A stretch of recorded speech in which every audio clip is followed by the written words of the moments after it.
Ungidos de Dios, muy buenos días. Buenos días. ¿Cómo vamos? Si estamos leyendo la carta de Pedro, claro que sí, espero que así sea, hermanos, porque es maravilloso el mensaje que encontramos en esta linda carta por el apóstol Pedro. Así que de antemano, pues tenemos la Biblia ahí con usted. Entonces, listos. Así que son bienvenidos. Un saludo a todos aquellos hermanos que también se han dado cita a través del internet, ¿no? Que están conectados. Donde quiera que ustedes se encuentran, bendiciones y saber que son amados por el Señor. Y el privilegio que tenemos acá de estar presentes, reunidos como aquel pueblo elegido por el Señor. Así dice la Escritura. Eso no es un invento nuestro, es una declaración absoluta, concreta hacia nosotros que hemos creído en Jesucristo. Muy bien, mis queridos hermanos. Entonces, iniciamos con una oración dando gracias al Padre. Oremos. Bendito Padre, gracias por tu fidelidad en nuestras vidas y el tiempo que nos das, que nos permites reunirnos, porque tú nos has hecho este llamado de estar como pueblo para alabarte y escuchar tu buena palabra. Así que te agradecemos, Señor. Gracias por tu presencia con tu Santo Espíritu en nuestra vida y que nos va ayudando a hacer más y más a la imagen de nuestro gran Señor Jesucristo. Nos ponemos en tus manos, pedimos tu bendición para entender tu palabra eterna, que es buena sobre todas las cosas. Amén, amén, amén. Entonces tenemos la carta de Pedro listo aquí, creo que ahí en sus Biblias, en sus manos. Entonces, un recuento breve de lo que hemos ido aprendiendo. Pedro nos dijo que somos peregrinos en el mundo, pero a la vez que somos elegidos por Dios. Así hemos aprendido. Ahora, esta paradoja o esta contrasentido sonaría algo así: despreciados y afligidos por la sociedad, pero agraciados y honrados por Dios. En palabras más sencillas, es lo que dice el apóstol Pedro. Pero a continuación, ahora el apóstol Pedro irrumpe con una gran alabanza, irrumpe con palabras maravillosas. Así que tenemos desde el versículo 3, vamos a leer hasta el verso 5, y miren cómo empieza, porque posiblemente por el tiempo hasta aquí abarquemos, vamos a ver cómo nos va, pero miren cómo ahora irrumpe el apóstol, y dice el versículo 3: bendito el Dios y Padre de nuestro Señor Jesucristo, que según su grande misericordia nos hizo renacer para una esperanza viva, por la resurrección de Jesucristo de los muertos, para una herencia incorruptible, incontaminada e inmarcesible, reservada en los cielos para vosotros, que sois guardados por el poder de Dios mediante la fe, para alcanzar la salvación que está preparada para ser manifestada en el tiempo postrero. Así es. ¿Qué le parece? Entonces, ¿cómo empieza? Y de eso vamos a ir analizando. ¿Cómo empieza aquí Pedro? Porque dice bendito el Dios, y luego nos da las razones por las que hay que bendecir, por las que hay que alabar, por las que hay que venir al encuentro de nuestro Dios. Esta palabra o el bendecir a Dios es algo muy frecuente en el Antiguo Testamento y pasó a tener la misma importancia dentro de la liturgia cristiana para todos los tiempos. Ejemplos: Génesis 9:26, lo voy a leer rápidamente. Dice: bendito por Jehová mi Dios sea Sem, palabras de Noé. Y así empezó bendiciendo a uno de sus hijos y dice: bendito por Jehová mi Dios sea mi hijo Zen. También encontramos mucho de esto, de bendecir a Dios, en todos los salmos. Un ejemplo, el Salmo 66, 20 dice así: bendito sea Dios que no echó de sí mi oración, ni de mí su misericordia. Y antes de dirigirse a la misericordia de Dios, de entender que Dios no ha rechazado su oración, Él dice: bendito sea Dios, y da las razones por las que bendice. Un ejemplo más, y lo tenemos en el Nuevo Testamento, el papá de Zacarías, el papá de Juan el Bautista. Cuando ya nació su hijo y después de 8 días llevado al templo para ser circuncidado, él dijo estas palabras: bendito el Señor Dios de Israel, que ha visitado y ha redimido su pueblo, para hacer referencia que viene en camino el Mesías. Así que siempre vamos a encontrar esta forma tan especial, maravillosa, necesaria de bendecir y de alabar a nuestro Dios. Ahora, Pedro, ¿por qué razón bendice aquí a nuestro Dios? No lo hace por un asunto litúrgico, porque es parte de la espiritualidad. No, Pedro tiene en mente algo muy especial, y de eso vamos a ir tratando ahora mismo.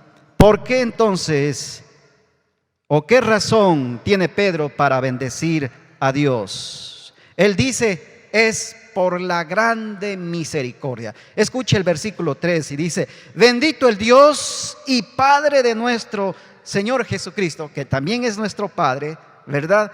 Que según su grande misericordia. Él no solo puso su misericordia, sino a esta misericordia le añade esta palabra y dice grande, porque así es la misericordia de nuestro Señor. Y dice: por su grande misericordia. Ahora, de aquí en adelante, Pedro va a elaborar cuán grande es su misericordia, qué es lo que hace su misericordia, y en mente Pedro tiene, por lo menos aquí en los primeros capítulos, en el primer capítulo, 3 elementos importantísimos que vamos a ir estudiando. Vamos a ver cómo nos va. Habla acerca de que mediante esta gran misericordia tenemos, dice él, la regeneración. A la vez tenemos una gran expectación. Y por último, una preservación. Así que eso dice a continuación en el resto de los versículos 4 y 5. En el 3 habla acerca de renacer, la regeneración. Y luego en el versículo 4 dice: para una herencia incorruptible reservada en los cielos, esa expectativa que tenemos sobre esta gran herencia. Y en el versículo 5 dice: en el cual vosotros, que sois guardados por el poder de Dios. Habla de la preservación, de cómo Dios nos guarda para alcanzar salvación al final de los tiempos, cuando Cristo sea manifestado. Ahora, usted dirá: hermano, ¿acaso no soy yo salvo? Sí, sí lo es y lo somos, pero nuestra salvación aún no se ha concluido. ¿Cómo es que no se ha concluido? Bueno, le hago una pregunta: usted ya tiene el cuerpo glorificado. ¿Usted ya ha visto una nueva creación llena de gloria? No, está en camino. Y eso es lo que dice Pedro. Así que vamos con la primera. Entonces, esta grande misericordia, en primer lugar, Pedro dice: ustedes deben tener esta seguridad, que mediante esta gran misericordia nos hizo renacer, dice él, para una esperanza viva. Ahora vamos con la primera palabra especial aquí que aparece: la regeneración, el renacer. Para ser más sencillo, es la nueva vida, el nuevo nacimiento, la nueva creación, la nueva existencia, la nueva humanidad que empieza Jesús en la vida de aquel que cree en él. ¿Qué es lo que dice Pedro con respecto a esta nueva vida, a esta nueva humanidad, a este nuevo nacimiento, a esta palabra que él usa, renacer? En primer lugar, él les dice: el ser humano ni merece ni puede lograr esta nueva existencia. La podemos experimentar porque Dios libremente ha decidido ofrecérnosla. Es un regalo, es un poder que se manifiesta en la obra de Jesucristo, en la vida de todo aquel que cree en Él. Como le dije, no es algo que se puede lograr, no es algo que usted puede crear, sino esto viene directamente por la misericordia, es decir, por la iniciativa de Dios en su vida. Así que de eso elabora Pedro aquí para ir entendiendo. Muy bien, verá, usted no está muy seguro de cómo vino a este mundo. Quien sabe es su querida madre. Y ella a lo mejor le contó cómo usted nació y vino a la existencia. Hay buenas y lindas historias, ¿verdad? ¿No es cierto? Cuando una mamá, ay, mi hijito, cuando tú viniste eras lindo, gordito, qué emoción, qué belleza. Ay, si tú supieras cómo. Y uno encantado escuchando las historias ahí, ¿no es cierto? Hay algunas que no las voy a mencionar, pero usted no tiene idea, usted no sabe. Mami, ¿cómo vine a este mundo? ¿Cómo nací? No tiene usted, por eso pregunta. Pero el nuevo nacimiento en Cristo, este renacer, de ello usted sí lo tiene claro. Usted sabe cómo empezó esa nueva vida que solamente se encuentra en Jesucristo. Usted debe tenerlo clarito, posiblemente hasta la fecha, el momento. Y mire, no fue tan bonito, me explico.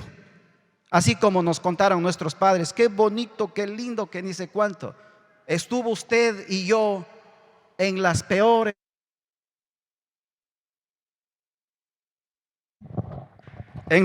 momentos de su vida, en crisis. Se dio cuenta que usted estaba muerto, no vivo. Usted vino a través de sus padres en una circunstancia de vida, pero usted vino a la nueva vida en Cristo en una circunstancia de muerte. Esa fue nuestra condición: perdidos, descarriados, apartados, fuera de. Esa fue la triste situación en la que usted estuvo. Pero amaneció la nueva creación en su vida en el momento que usted escuchó la buena palabra del Señor. Y cuando Dios fue tocando su corazón, empezó la llama de vida y usted ha experimentado la regeneración, es decir, esa nueva humanidad en Cristo Jesús. Quisiera que lea conmigo el versículo 23 del capítulo 1. Pedro dice renacer para una esperanza viva que ya vamos a ver, por la resurrección de Jesucristo. Pero en el versículo 23 del mismo capítulo, él aclara también que este renacer es gracias a la palabra de Dios, que es viva y eficaz. Ahora, lea conmigo. Dice la Escritura, siendo renacidos, en la misma carta de Pedro, siendo renacidos no de simiente corruptible, no de algo pasajero, nada de algo que se descompone, que es perecedero, sino dice de incorruptible. Por eso Pedro dice, por la palabra de Dios eterna, es decir, que vive y permanece para siempre. Así que si usted dice, yo tengo una nueva existencia, no es gracias a usted. No es gracias a un buen comportamiento, no es gracias a las buenas obras que usted pudo hacer, es gracias a la buena palabra de Dios que es eterna, es decir, que vive, que tiene vida y permanece para siempre. Por eso es cuán importante hablar de la palabra, leer la palabra. Por eso es tan importante estudiar la palabra, porque ella tiene poder, sigue obrando. No es así como usted ha creído en Dios. No es así como usted dice, yo soy un hijo de Dios, un creyente, un cristiano. Es gracias a la palabra, gracias a que alguien llevó esa palabra. Bueno, pero Pedro dice, siendo renacidos, es decir, haber experimentado una nueva existencia, no de su simiente o algo fundamentado en el hombre que es corruptible, pasajero, o algo que esté basado en este mundo, sino incorruptible. Yo todavía tengo vivo el recuerdo de cuando empezó mi nueva vida en Cristo. Fue un sábado, en mis cumpleaños. 20 años cumplí ese día. En una noche,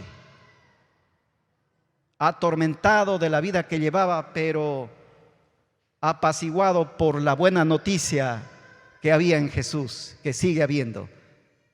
Y alguien dijo: ¿quién desea la nueva vida que Jesús puede dar?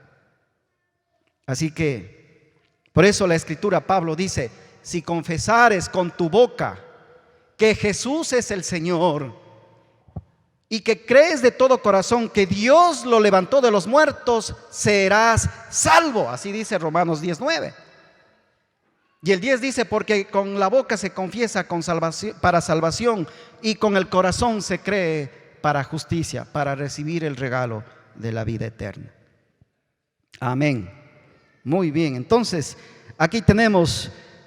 Entonces Pedro, en otras palabras, usa este término de renacer para expresar el camino radical que trae la conversión, para hablar o para percibir la nueva vida que se encuentra en Jesús. Es una vida totalmente diferente, es una existencia que es vida de verdad, es vida de verdad porque está fundamentada en la palabra eterna de Dios y mucho más en lo que hizo Jesús en la cruz, porque murió por nuestros pecados. Gracias a Él, gracias a Él. Ahora, sigamos. Pedro no se centra en el presente nada más, en la nueva vida que ahora disfrutamos en Jesucristo, que es gracias a la misericordia del Señor. Ese es nuestro presente. Ahora, Pedro quiere que vayamos más allá, al futuro. ¿Por qué? Porque ya, en otras palabras, la meta o el objetivo de renacer, de tener la nueva vida, es para una esperanza viva. Es lo que dice. Dice: bendito el Dios y Padre de nuestro Señor Jesucristo, que según su grande misericordia nos hizo renacer. ¿Para qué? Aquí viene el propósito: para una esperanza viva por la resurrección de Jesucristo de los muertos. Sabe que hay una gran curiosidad aquí. Muchos escritores populares han llamado al apóstol Pablo el apóstol de la fe. Han llamado al apóstol Juan el apóstol del amor. Pero han llamado al apóstol Pedro el apóstol de la esperanza. Es tan profundo lo que él dice en cuanto a la esperanza. Es más, esta palabra se repite 4 veces más.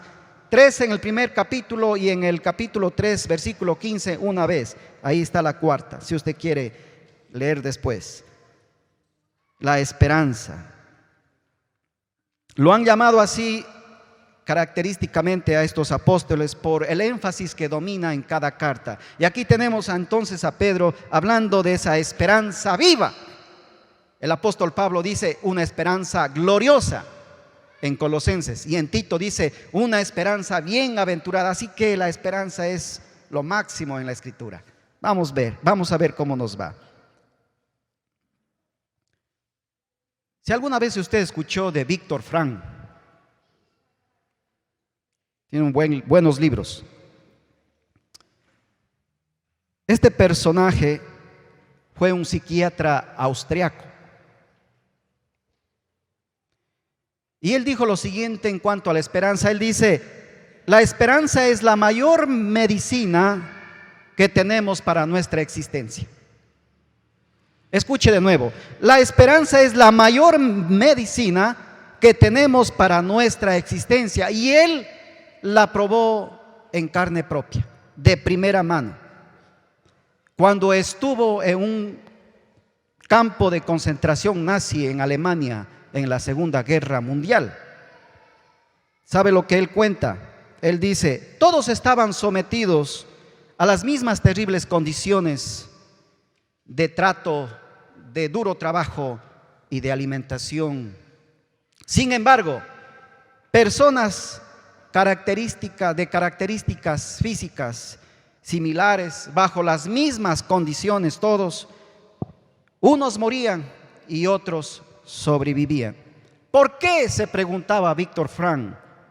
Sus investigaciones le ayudaron a determinar que aquellos prisioneros que vivían alimentados de alguna esperanza lograban sobrevivir. Por el contrario, aquellos que habían perdido toda esperanza perecían, morían con mucha facilidad. Él cuenta así. Yo estaba pensando en estas palabras, y quizá la esperanza de aquellos sobrevivientes que él comenta, que lograron a sobrevivir porque tuvieron esa esperanza, consistía tal vez en algún recuerdo de aquella novia que le esperaba en el pueblo y tenía la esperanza de salir de aquello para casarse con ella, posiblemente. Tal vez otros por aquella carrera que anhelaba terminar para ser un profesional y ser de bendición para su comunidad, posiblemente. Otros porque allá quedaron sus hijos pequeños y anhelaban con todo el alma volverlos a ver para criarlos y educarlos. Y tal vez un sinnúmero más de sueños y esperanzas, de anhelos que habían sembrado en su corazón, les permitió sobrevivir en las más peores condiciones humanas. En fin, este tipo de esperanzas pueden alimentar el alma humana y sostenerla en los momentos más difíciles de la vida. Aquellos entonces, dice él, que tenían algo de esperanza sobrevivían. Los que las habían perdido morían. En verdad, entonces, como dice él, cuán vital es la esperanza para nuestra existencia. Por ello, Pedro tiene mucho que decir acerca de esta esperanza en esta epístola, pero hay mucho de diferencia con lo que entendemos por esperanza nosotros ahora. Esperanza. La esperanza es muy diferente al optimismo. Es muy parecido, pero es totalmente diferente. El optimismo es elegir ver en cualquier situación cómo las circunstancias pueden terminar bien de alguna manera. Ese es el optimismo. Es elegir en un momento determinado, en cualquier situación, cómo las circunstancias que estoy viviendo de alguna manera pueden terminar bien. Usted ha escuchado este refrán que dice: mientras hay vida, hay esperanza. Sí, es un refrán romano muy antiguo, pero que es muy citado en todos los tiempos. Sí, hasta hoy. Y como la mayoría de adagios, este tiene una verdad, tiene un elemento de verdad. Pero, aquí hay un pero, no te da ninguna garantía, no da ninguna seguridad.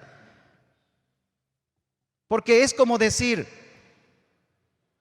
si yo estoy pasando una enfermedad y que es difícil, puedo tener optimismo en que la medicina, o tener esperanza, como algunos dicen, que alguna medicina me va a curar. Pero ¿qué sucede cuando no pasa así como se espera? Que esa medicina sane al enfermo. Y por más esfuerzo y uno se ha puesto la esperanza en estos asuntos y no termina como me imaginé, como quisiera, trae mucho dolor, mucha frustración para cualquier persona. Ese es optimismo. Esa no es la esperanza que la Biblia nos va a enseñar. A veces la gente pone la esperanza en la tecnología, pensar que los grandes desarrollos van a mejorar la calidad de vida o a traer mejoras a este mundo. Falso, no es así. Ya tenemos suficiente con la tecnología y el mundo empeora. Algunos ponen la esperanza en el dinero, pensar que esto me da mayor oportunidad, crea mayores facilidades y qué sé yo, pero al final del camino no termina bien. Algunos ponen la esperanza en el poder, que alguien tiene cierta influencia y a través de esa influencia mejorará mi trabajo, mi situación laboral o mi economía, pero no siempre es así. Esas cosas más bien son optimismo, pero no es una esperanza. ¿Por qué? Porque no me ofrece nada seguro, no hay certeza. Quiero hacer una pausa aquí. En el momento actual que estamos viviendo todos en el planeta por esta pandemia, qué difícil ha sido sobrellevar la pérdida, la partida de un ser amado, de un ser querido. Y a lo mejor uno de ustedes o aquellos tuvieron esperanza de que mejore o pase algo y no ha sucedido así. Y cuánta frustración, cuánto lamento, cuánta tristeza. Ayer perdimos a una hermana amada de esta iglesia, tal vez no tan conocida, hermana Lastenia, mamita de Leandro Ruiz, de Marta Ruiz, de Lenín Ruiz. Falleció el día de ayer a las 6 de la mañana. Partió con el Señor. Esa es la seguridad. Eso sí es esperanza. Porque el haber creído en Jesús, haber depositado confianza en Él, está ahora con el Señor. Pero qué profundo dolor deja o queda para el resto de su familia. Y me contaba Leandro, ya son 3 de los miembros que pierden por esta situación del COVID.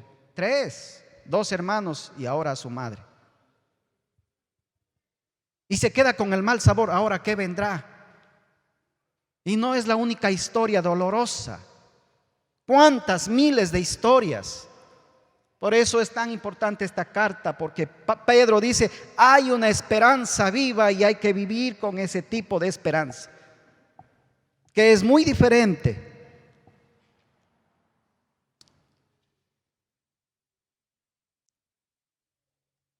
Más bien oremos un momento por esta familia.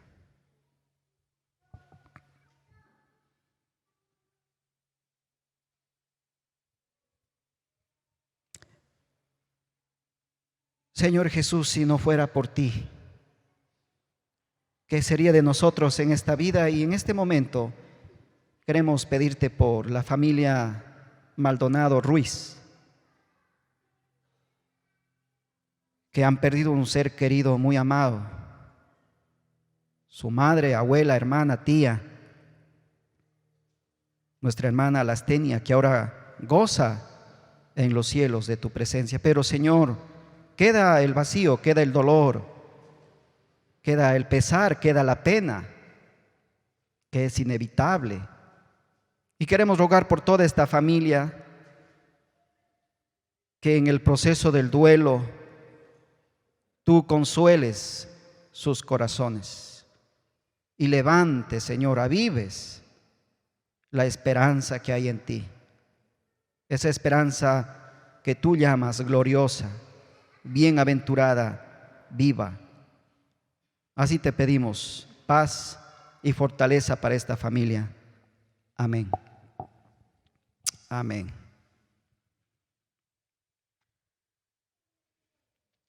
Pero entonces, mientras haya vida, ¿hay esperanza? Posiblemente.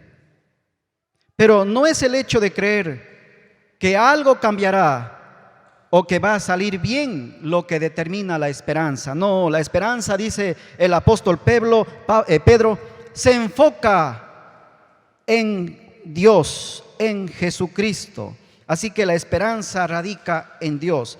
Entonces, en el término que él usa de la esperanza, hay las dos ideas en conjunto, el esperar y la expectativa. Y sí, por ejemplo, en el versículo 13 del capítulo 1 dice, por tanto, ceñidos los lomos de vuestro entendimiento, sed sobrios. Y luego dice, esperad, ¿qué? la gracia, esperad por completo en la gracia que se os traerá cuando Jesucristo sea manifestado. Tengan en cuenta esto. Esto es algo seguro. Pero en el versículo 21 del capítulo 1 dice también Pedro: y mediante el cual creéis en Dios, quien le resucitó de los muertos, le ha dado gloria, para que vuestra fe, y escuche lo que dice a continuación, y esperanza sean ¿en quién?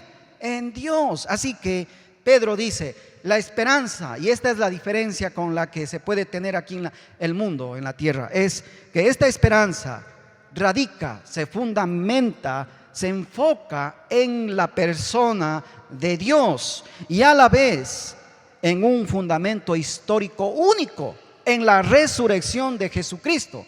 ¿Cómo es lo que él dice? Mediante el cual creéis en Dios, dice el versículo 21, quien le resucitó de los muertos. Y mediante ella, dice, tenemos esperanza. Así que nuestra esperanza está en Dios y en este fundamento histórico único que es en la resurrección de nuestro Señor. Y así es como empieza el versículo 3. Renacer para una esperanza viva por la resurrección de Jesucristo, de nuestro Señor Jesucristo, la resurrección de los muertos. Así que fíjese, y esta verdad siempre lo va a encontrar en toda la Biblia. Un ejemplo, el Salmo 39:7 dice: ah, Señor, dice, y ahora, ¿qué esperaré? Y el salmista continúa: mi esperanza está en ti. Ay, qué lindo. Todos los salmos hablan de esta esperanza que está solamente en el Señor. Pero ¿qué fundamento? Bajo el fundamento que es la resurrección de Jesucristo de los muertos, o como dice más adelante el mismo apóstol, mediante el cual creéis en Dios, quien le resucitó de los muertos. Cuando escuchamos sobre Jesucristo y la resurrección de los muertos, significa que ha vencido al mal y ha vencido a la muerte y ha amanecido una nueva creación, y esa es la esperanza, una nueva vida que solamente se encuentra en este acto histórico, en la resurrección de Jesucristo. ¿Cree usted en la resurrección? ¿Qué sucede cuando venga Jesucristo? Los que han partido, los que han muerto ya resucitarán, dice la Escritura, e inmediatamente serán glorificados, porque Pedro también habla de la gloria que acompaña al regreso de Cristo. Esta es la esperanza viva que él dice. Pero fíjese, ¿quiénes pueden no solo palpar, sino tenerlo, esta esperanza tan real, tan viva, tan clara en su vida? Los que han nacido de nuevo, los que han renacido. Una persona que no ha renacido, por más que queramos explicarle de este tipo de esperanza, no la puede lograr entender. No va a darle la confianza y la certeza que sí tenemos quienes hemos experimentado el nuevo nacimiento. Porque dice renacer para una esperanza viva. O sea, los que tienen una esperanza muy clara en su vida son los que han nacido de nuevo. Entonces, Pedro nos enseña cuán importante es poner nuestra esperanza en Cristo, porque ha resucitado de los muertos, ha vencido la muerte y también ha vencido el mal. Ha vencido el mal. Y Pedro dice: el que ha nacido tiene una esperanza viva. Así que todos los creyentes ya transitamos en este mundo y debemos hacerlo con esta esperanza. Ahora fíjese, la esperanza de la que él habla es una esperanza que no decide usted. Es una esperanza que ya se ha recibido.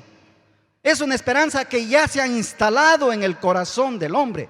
Por eso a los creyentes no es correcto andar diciendo: ten esperanza, ya lo tiene. Que le recordemos, sí, como hace el apóstol Pedro. Él nos recuerda que tenemos una esperanza, pero él no nos insta a decir: tengan esta esperanza. Él dice: ya lo han recibido, vivan con esta esperanza. Permitan que traiga fruto en sus vidas, porque esta esperanza en verdad nos va a ayudar a confrontar el sufrimiento y aún la misma muerte de otra manera. Yo me estoy preguntando, ¿cómo lo están haciendo muchas familias? Gran parte de nuestros seres queridos, ¿cómo lo están sobrellevando ante la pérdida, ante el malestar, ante el sufrimiento? ¿Cómo lo están haciendo? Y Pedro dice, la mejor manera es con este tipo de esperanza. Y en esta mañana le digo a usted, mi querido amigo y amiga, para que esta esperanza sea clara en su vida, sea de manera convincente establecida en su corazón, usted necesita venir a Jesucristo. Usted necesita nacer de nuevo.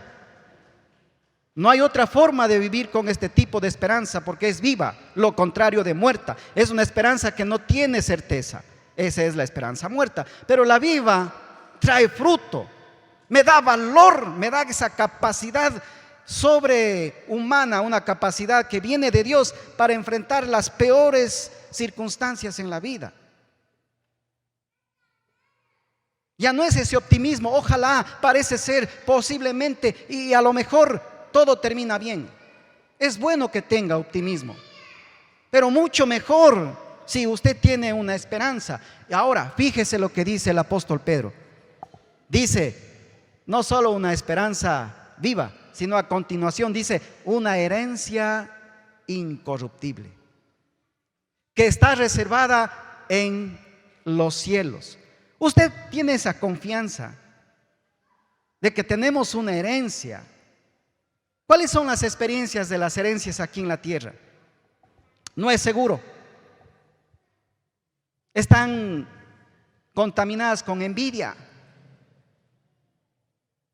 con pleitos, en fin. Pero la herencia que habla Pedro, que dice en el versículo 4, para una herencia incorruptible, que él va fundamentando aquí en la carta, ¿él qué es lo que dice? Es una herencia incorruptible, significa imperecedera, eterna, perpetua. Luego dice incontaminada, que no tiene defecto, de que no está manchada, de que no tiene fallas. Y luego al final dice inmarcesible, es decir, que jamás envejecerá, que jamás marchita, que jamás se desgastará. Yo estoy cansado, a nosotros nos desagrada mucho ver cómo las cosas lindas se terminan, las cosas buenas que tenemos se acaban. ¿Cuántos en este año han cambiado de celular, por ejemplo? Algunos lo cambian por vanidad, posiblemente. Otros cambian sus aparatos digitales por necesidad. Puede ser, ¿no es cierto? Y han cambiado ese Nokia antiguo por un celular inteligente, dice, ahora sí, piensa por sí solo. Claro que sí. Pero al final se desgasta y cuando está viejito y ya se ha caído y ya por aquí está, tiene algún rompimiento, ¿qué es lo que tenemos en nuestro corazón? ¿Qué le dicen los jóvenes a sus padres? Papá, yo voy a vender este celular, cómpreme otro. Así está usted. Y así, ¿no? Y ya nos gusta. Esos zapatos bonitos que usted compró han pasado el tiempo y ya están arrugados. Y qué tristeza, porque no estaban así cuando fueron nuevitos. Qué lindo, qué olor, no, qué suavidad. Pero ahora ya se ha desgastado la planta y prefiero caminar descalzo que usando este zapato. Oiga, es algo que nos incomoda mucho. Y así muchas cosas. Estamos lidiando con la vejez. Bueno, yo no me creo todavía muy avanzado en edad. Usted está joven, ay, chévere por haberme dicho eso, hermano. Pero los queridos hermanos que ya les ha cogido el tiempo, ya tienen sus años sumados, ya hablan de los achaques y qué incómodo. Yo no sabía lo que es las pastillas, ahora tomo 7, dice. Y es desgastante, aún para él y aún para la familia, por los cuidados, por las cosas que conllevan estos asuntos de la vida. Y eso nos desagrada, eso nos incomoda, eso no nos causa gozo, eso nos trae pesar. Pero la Biblia habla de algo que jamás va a experimentar cambios, que jamás va a experimentar vejez.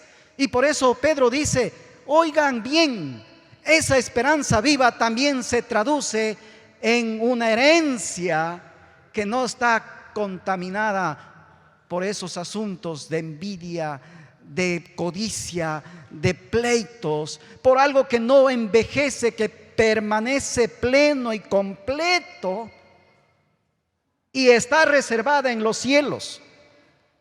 ¿Y qué es lo que dice Pedro con respecto a los cielos? Según él, dice que de los cielos fue enviado el Espíritu Santo, versículo 12 del capítulo 1. Según Pedro dice, de los cielos está sentado Jesucristo a la diestra, porque subió al cielo y está a la diestra de Dios, capítulo 3, 22. Y a él están sujetos los ángeles, autoridades y potestades. Entonces esta herencia incorruptible que habla él es lo máximo. Está reservada por nosotros, está preparada, está lista. ¿Cuándo lo vamos a recibir? ¿Qué es lo que dice el apóstol Pedro?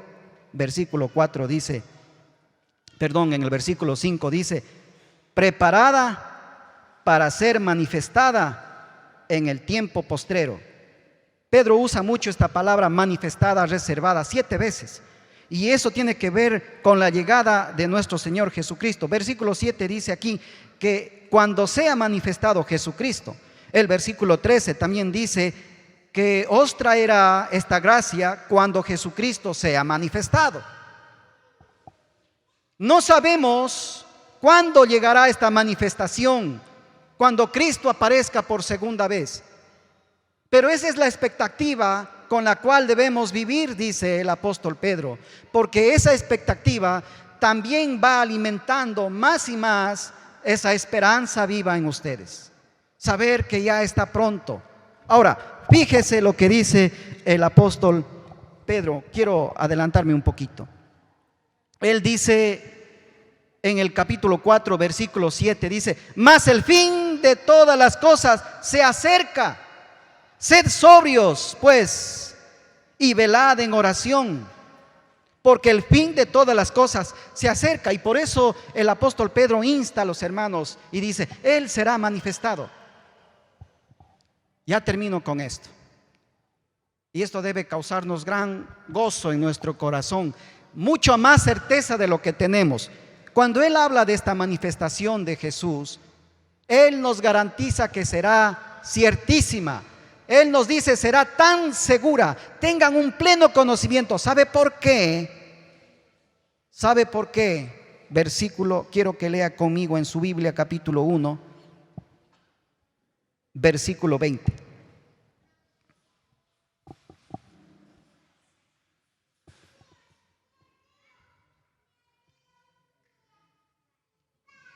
Ya estamos cansados, ya estamos cerca. Versículo 20 dice, hablando de Jesús, de su preciosa sangre, de su sacrificio, y hablando de la persona de Jesús, que fue sin mancha, sin un cordero intachable, sin contaminación. Versículo 20 dice él: ya destinado desde antes de la fundación del mundo, fíjese lo que dice, pero manifestado en los postreros tiempos por amor de vosotros. Ahora Pedro dice: este Cristo intachable, perfecto, fue destinado antes de la fundación del mundo, es decir, preparado ya por el Padre, como dije la vez pasada, el Dios que todo lo tiene bajo un plan, porque es soberano, nada escapa a Él, y dice que lo tuvo antes de la fundación del mundo, antes que este mundo venga a la existencia y antes de que ponga habitantes en este mundo, ya Cristo estuvo preparado para ser inmolado, pero dice que fue manifestado en el tiempo postrero. Es en el tiempo de Dios. Ahora la pregunta, ¿vino o no vino Jesús? Sí, ya fue manifestado, vino y ejecutó su muerte ahí en la cruz por amor a nosotros, para darnos un nuevo nacimiento, una nueva humanidad y a la vez traer una nueva creación. Ahora, si Cristo fue manifestado, si Él seguramente sí vino y ejecutó su sacrificio en la cruz, ¿cuánto más, dice Pedro, será segurísimo que venga una vez más en gloria? Y por eso nosotros, sabiendo que las cosas ya están cercas, porque se acerca todo, dice, al final de los tiempos, Él vendrá. Entonces, en ese momento también esa herencia será manifestada para disfrutarlo a plenitud. Ahora, mucho del mensaje de Pedro lo tenemos también en el libro de Hechos. Y en uno de sus primeros discursos, ¿sabe lo que dijo con estos elementos de la esperanza viva que está en Jesucristo porque ha resucitado? Y de que tenemos una herencia viva, una herencia inmarchitable, incorruptible. ¿Sabe? Hay un versículo que lo resume todo. Y con esto nos despedimos. Busque en Hechos capítulo 3.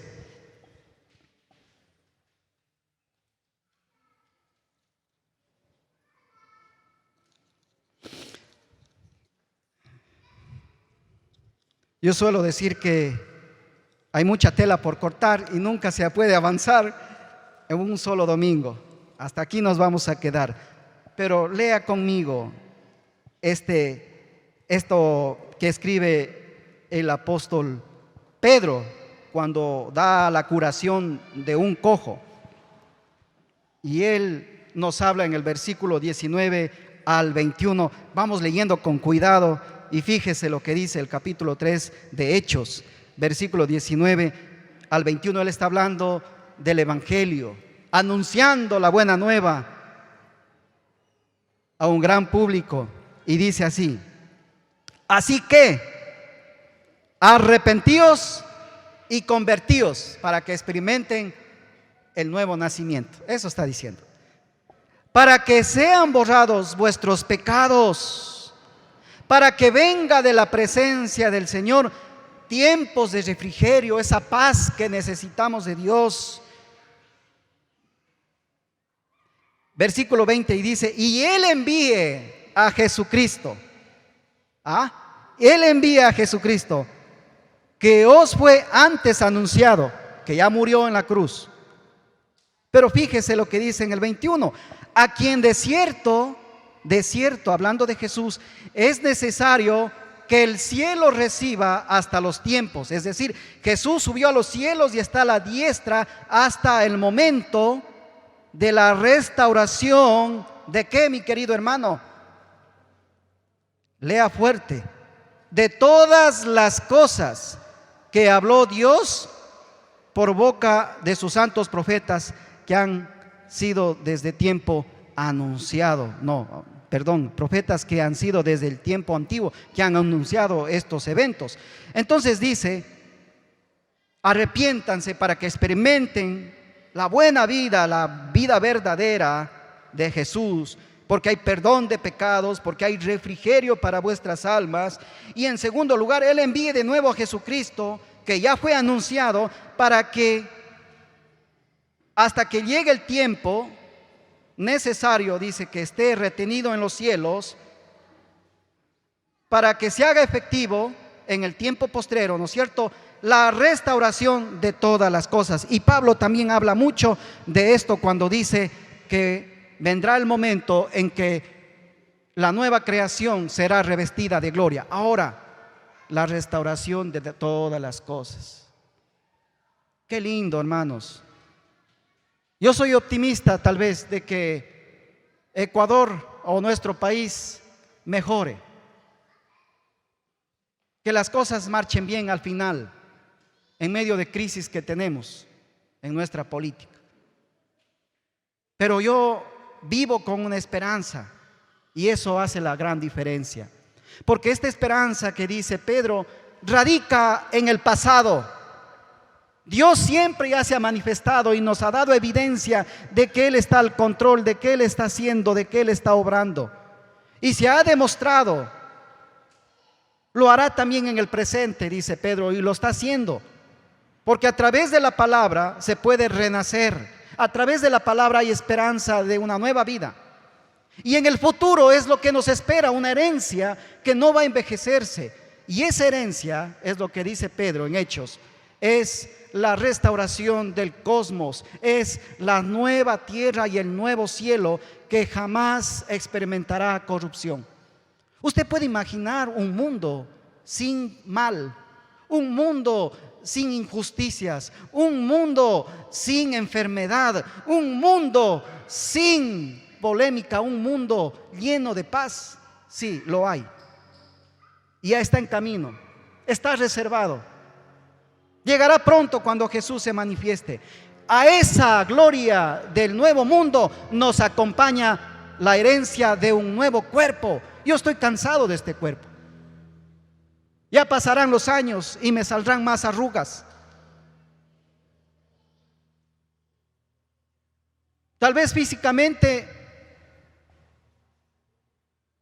algo puede pasar, pero tengo la seguridad de que tendré un cuerpo especial, lleno de gloria, que jamás sufrirá enfermedad. ¿No le parece esto no solo hermoso? Viva con esa esperanza. Así que Pedro dice, puesto los ojos allá y no en la tierra. Oremos.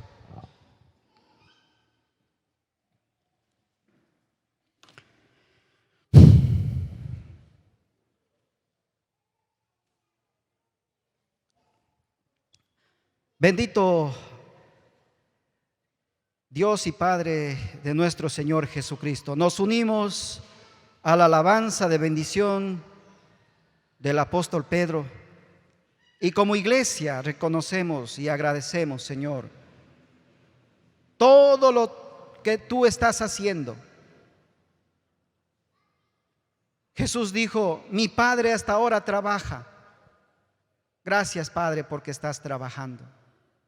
Todo lo tienes listo. Siembra esta expectativa en nuestro corazón de tal manera, Señor,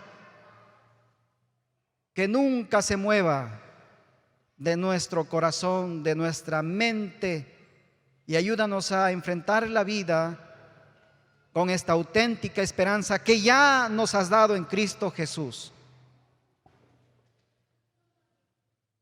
Ya tenemos victoria.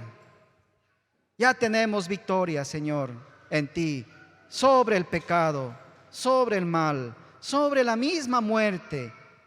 Así que nuestra perspectiva de la vida es totalmente diferente. Señor, te agradecemos, te alabamos, bendecimos tu nombre. Que esta esperanza sea notoria en nuestra vida por aquellos que aún no la tienen, por aquellos que aún la desconocen, para que también se unan a vivir con esta herencia que nos espera cuando tú regreses. Señor, tú dices que vienes pronto ya. Así dices. Bueno, Señor Jesús, en medio de cualquier dificultad de la vida, la hagamos frente con esta esperanza, Señor, con dignidad. Lo hagamos con el semblante en alto, con paz, con valor, con ánimo y también con compañerismo, porque somos un pueblo elegidos, pero unidos por el mismo sacrificio y unidos por la misma gloria de la resurrección. Así que así, Señor, nos ponemos en tus manos y pedimos que tú nos guardes en esta nueva semana que viene y no sabemos qué habrá, pero tenemos la certeza de que tú estás con nosotros. Gracias, Señor. Amén. Amén.